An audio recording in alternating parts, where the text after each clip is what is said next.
ನಮಸ್ಕಾರ ಸ್ನೇಹಿತರೆ, ರಕ್ಷಾ ಬಂಧನದ ತಯಾರಿಯು ಎಲ್ಲ ಕಡೆ ನಡೆಯುತ್ತಿದೆ.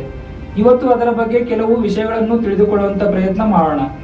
ಸ್ನೇಹಿತರೆ, ರಕ್ಷಾ ಬಂಧನವನ್ನು ಏಕೆ ಆಚರಿಸುತ್ತಾರೆ ಅಂತ ಕೆಲವೊಬ್ಬರಿಗೆ ಹೇಳಿದರು.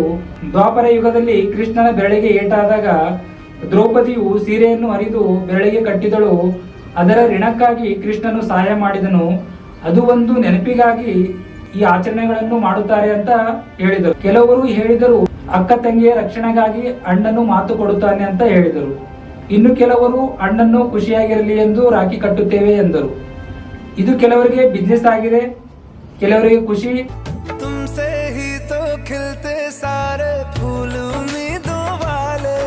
ಆದ್ರೆ ಇನ್ನು ಕೆಲವರಿಗೆ ಅಳು.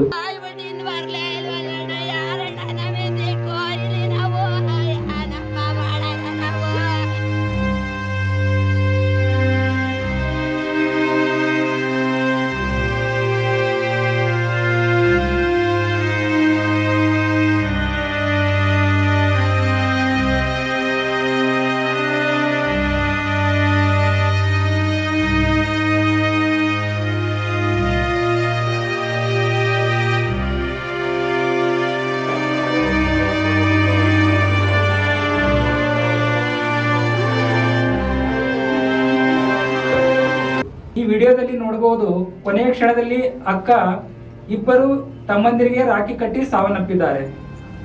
11 ಕಾರ್ಮಿಕರು ರಾಖಿ ಕಟ್ಟಿಸಿಕೊಳ್ಳಲು ಊರಿಗೆ ಹೋಗುತ್ತಿದ್ದಾಗ ಅಪಘಾತದಲ್ಲಿ ಮೃತಪಟ್ಟಿದ್ದಾರೆ. 11 ವರ್ಷದ ಹುಡುಗಿ ರಕ್ಷಾ ಬಂಧನ ಆಚರಿಸುವ ಖುಷಿಯಿಂದ ಹೊರಟಾಗ ಅಪಘಾತದಲ್ಲಿ ಮೃತಪಟ್ಟಿದ್ದಾಳೆ. ರಕ್ಷಾ ಬಂಧನದಂದು ಇಬ್ಬರು ಅಣ್ಣಂದಿರು ನೀರಿಗೆ ಬಿದ್ದು ಮುಳುಗಿ ಸಾವನ್ನಪ್ಪಿದ್ದಾರೆ. ಇಲ್ಲಿ ರಕ್ಷಾ ಬಂಧನದಂದು ಒಬ್ಬ ಅಣ್ಣನು ತಂಗಿಯನ್ನು ಕಳೆದುಕೊಂಡಿದ್ದಾನೆ. ಇಬ್ಬರು ಅಣ್ಣಂದಿರು ಖುಷಿಯಿಂದ ತಂಗಿಗೆ ರಾಖಿ ಕಟ್ಟೋಣ ಅಂತ ಊರಿಗೆ ಹೊರಟಾಗ ಬೈಕ್ ಅಪಘಾತದಲ್ಲಿ ಸಾವನ್ನಪ್ಪಿದ್ದಾರೆ. ಸ್ನೇಹಿತರೆ, ಹೇಳಕ್ಕೂ ಆಗದೆ ಇರುವಂತ ಘಟನೆ ಛತ್ತೀಸ್ಗಢನಲ್ಲಿ ನಡೆದಿತ್ತು. ರಕ್ಷಾ ಬಂಧನ ದಿನದಂದೇ 8 ಜನ ಸೇರಿ 27 ವರ್ಷದ ಯುವತಿಯನ್ನು ಕೊಲೆ ಮಾಡಿದ್ದರು. ಯಾರೆಲ್ಲ ಈ ಆಚರಣೆಯ ಮಹತ್ವ ಏನು ಅಂತ ಹೇಳಿದ್ದಾರೆ, ಇಲ್ಲಿ ಯಾವುದು ಸರಿಯಾಗಿ ಸೆಟ್ ಆಗುತ್ತಿಲ್ಲ. ಏಕೆಂದರೆ ಅಣ್ಣನ ರಕ್ಷಣೆಯನ್ನು ಅಕ್ಕ ಕೂಡ ಮಾಡುತ್ತಿಲ್ಲ ಮತ್ತು ಅಕ್ಕ ತಂಗಿಯ ರಕ್ಷಣೆಯನ್ನು ಅಣ್ಣ ಕೂಡ ಮಾಡುತ್ತಿಲ್ಲ. ಇಂಥ ದುರ್ಘಟನೆಗಳು ಏಕೆ ಆಗುತ್ತಿವೆ? ಎಲ್ಲರನ್ನು ರಕ್ಷಿಸುವ ಪರಮಾತ್ಮ ಯಾರು? ಇದು ಬೇರೆಯವರ ಜೀವನದಲ್ಲಿ ಆಗಿದೆ ಅಂದ್ರೆ ನಮ್ಮ ಜೀವನದಲ್ಲೂ ಆಗಬಹುದು ಅಲ್ವಾ? ಇಂಥ ಪ್ರಶ್ನೆಗಳ ಉತ್ತರವನ್ನು ಹುಡುಕಬೇಕಾಗುತ್ತೆ. ಈ ಪ್ರಶ್ನೆಗಳ ಉತ್ತರವನ್ನು ನಾವು ಹುಡುಕುವ ಪ್ರಯತ್ನವನ್ನು ಮಾಡಿದಾಗ ಕೆಲವು ರಹಸ್ಯಗಳು ಮಹಾನ್ ಗ್ರಂಥಗಳಿಂದ ಬೆಳಕಿಗೆ ಬಂದವು. ಅದೇ ಭಗವದ್ಗೀತೆ.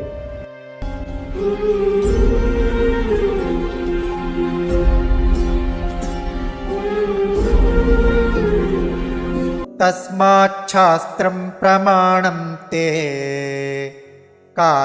ಕಾರ್ಯವ್ಯವಸ್ಥಿತೌ ಜ್ಞಾತ್ವಾ ಶಾಸ್ತ್ರವಿಧಾನೋಕ್ತಂ ಕರ್ಮ ಕರ್ತುಮಿಹಾರ್ಹಸಿ. ಈ ಭಗವದ್ಗೀತೆಯ ಅಧ್ಯಾಯದಿಂದ ನಾವು ಶಾಸ್ತ್ರ ವಿರುದ್ಧವಾದ ಸಾಧನೆ ಮಾಡುತ್ತಿದ್ದೇವೆ ಎಂದು ತಿಳಿದು ಬರುತ್ತದೆ. ನಾವು ಶಾಸ್ತ್ರ ವಿರುದ್ಧವಾದ ಸಾಧನೆ ಏಕೆ ಮಾಡುತ್ತಿದ್ದೇವೆ? ತ್ರಿಭಿಃ ಗುಣಮಯೈಃ ಭಾವೈಃ ಯೇಭಿಃ ಸರ್ವಮಿದಂ ಜಗತ್ ಮೋಹಿತೋ ನಾಭಿಜಾನಾತಿ ಮಾಮೇಭ್ಯಃ ಪರಮವ್ಯಯಂ. ಈ ಅಧ್ಯಾಯದಲ್ಲಿದೆ ಬ್ರಹ್ಮನು ರಾಜಸ್, ವಿಷ್ಣುವು ಸಾತ್ವಿಕ ಮತ್ತು ಶಿವನು ತಾಮಸ. ಈ 3 ಗುಣಗಳಿಂದ ಮೋಹಿತರಾಗಿದ್ದೇವೆ. ಸಮಸ್ತ ಜಗತ್ತು ನನ್ನನ್ನು ಅರಿಯದೆ ಇದೆ ಎಂದು ಹೇಳುತ್ತಿದ್ದಾರೆ. ಇಲ್ಲಿ ಶಾಸ್ತ್ರದ ಅನುಸಾರ ಸಾಧನೆ ಮಾಡಬೇಕಾದ್ರೆ ಏನು ಮಾಡಬೇಕು ಮತ್ತು ಪರಮಾತ್ಮನನ್ನು ಅರಿತುಕೊಳ್ಳಬೇಕಾದ್ರೆ ಏನು ಮಾಡಬೇಕು? ಇಲ್ಲಿ ನೋಡಿ. ತದ್ವಿಧಿ ಪ್ರಣಿಪಾತೇನ ಪರಿಪ್ರಶ್ನೇನ ಸೇವಯಾ ಉಪದೇಕ್ಷ್ಯಂತಿ ತೇ ಜ್ಞಾನಂ ಜ್ಞಾನಿನಃ ತತ್ವದರ್ಶಿನಃ. ಅಧ್ಯಾಯ 4 ಶ್ಲೋಕ 34ರಲ್ಲಿ ಇದೆ. ಅಂದ್ರೆ ತತ್ವಜ್ಞಾನಿಗಳ ಬಳಿ ಹೋಗಿ ಜ್ಞಾನವನ್ನು ತಿಳಿದುಕೊಳ್ಳಬೇಕು ಎಂದು ಗೊತ್ತಾಯಿತು. ಆದರೆ ಆ ತತ್ವಜ್ಞಾನವನ್ನು ಹೇಗೆ ಗುರುತಿಸಬೇಕು? ಊರ್ಧ್ವಮೂಲಂ ಅಧಃಶಾಖಂ ಅಶ್ವತ್ಥಂ ಪ್ರಾವುರವ್ಯಯಂ ಛಂದಾಂಸಿ ಯಸ್ಯ ಪರ್ಣಾನಿ ಯಸ್ತಂ ವೇದ ಸ ವೇದವಿತ್. ಅಧ್ಯಾಯ 15 ಶ್ಲೋಕ 1ರಲ್ಲಿ ತಿಳಿದುಕೊಳ್ಳಬಹುದು. ಒಂದು ಅವಿನಾಶಿ ಮರವಿದೆ, ಆ ಮರದ ಬೇರು ಮೇಲಿದೆ ಮತ್ತು ಕಾಂಡವು ಕೆಳಗಿದೆ.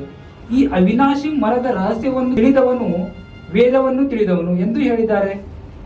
ಸ್ನೇಹಿತರೆ, ಸನಾತನ ಧರ್ಮದ ಗ್ರಂಥಗಳನ್ನು ತಿಳಿದುಕೊಳ್ಳುತ್ತಾ ಸನಾತನಿಯ ಗುಣಗಳನ್ನು ಬೆಳೆಸಿಕೊಳ್ಳೋಣ. ಧನ್ಯವಾದಗಳು.